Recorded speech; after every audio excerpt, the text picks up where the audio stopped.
Due to the increase of deaths on cervical cancer among women around the world, many organizations and government agencies are putting in place awareness campaigns and protests to reduce the death rate in Africa and the world at large. It is a horrible cancer. It kills hundreds and hundreds of thousands of women each year. It's not a nice way for women to die. Our mission has been to get the awareness out for cervical cancer, to let women know how important it is to get your yearly pap smears don't let them go, because Jamie went 3.5 years and 10 months later she was gone. So this is about awareness. We're trying to get women to go to the doctor and take care of themselves. Cancer is going to be a big challenge for us in the 21st century. We're all living longer and cancer becomes more common as you live longer. But I think we've got some really exciting information coming out about why we get cancer and what goes wrong in cancer cells that can be used to really make a difference in how we control cancer in the 21st century. According to the World Health Organization, cancer of the cervix is the second most common cancer in women worldwide, with about 500,000 new cases and 250,000 deaths each year. Almost 80% of cases occur in low-income countries, where cervical cancer is the second most common cancer in women.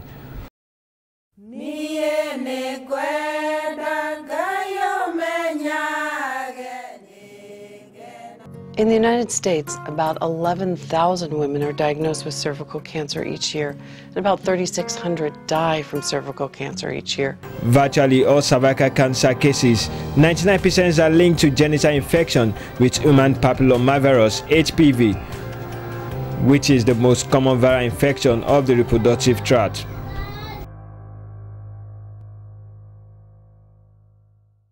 Some women who have gone through the condition, however, share their experience with us.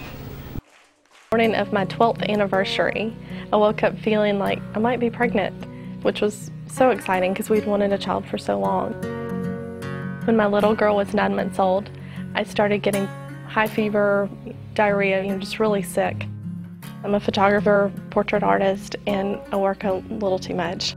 It took me a little while to realize there was a pattern to my illness, that it would happen and then my period would start.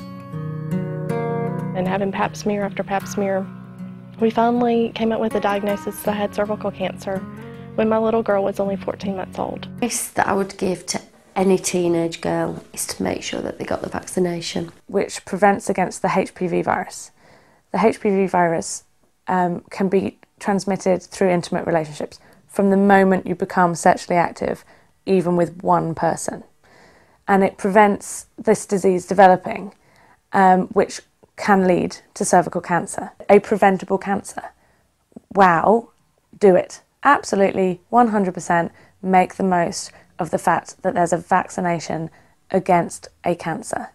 And the chances of the adverse reactions are so slim, but the benefits of such a vaccination are just, well, if it stops you going through what I had to go through, 100% it's worth it. If I was to speak to somebody about the smear test, I would explain how important and how crucial it is to have those regular smear tests. I did, and although I had bleeding in between periods that alerted me to the fact that there was something more, smear test picked up, it confirmed it for me, and having this, it's a little bit, people don't have them because it's a little bit uncomfortable. Few seconds of uncomfortable sort of feelings laid on a bed is nothing compared to what cervical cancer can do. Early stage of cancer usually have no symptoms, therefore there is no way to self-detect an infection. Symptoms of later stage disease may include pain, bleeding caused by the tumor, vaginal discharge. Cervical cancer is neither genetic or hereditary. The main risk factor is a virus called human papillomavirus (HPV). Human papillomavirus, or HPV, causes most cervical cancer, as well as other genital cancers. HPV is the most common sexually transmitted disease in the United States. It affects about 20 million people at any one time. The most effective way to prevent HPV infection is through a complete series of the vaccine. I was really excited when a vaccine was created. that would create for my daughter a life without cervical cancer.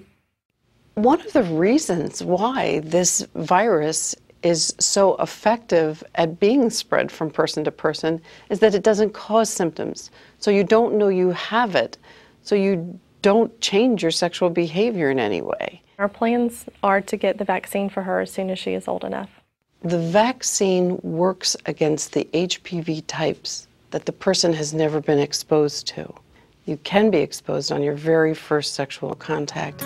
So we want to have the vaccine series complete before the person is ever exposed to any HPV type.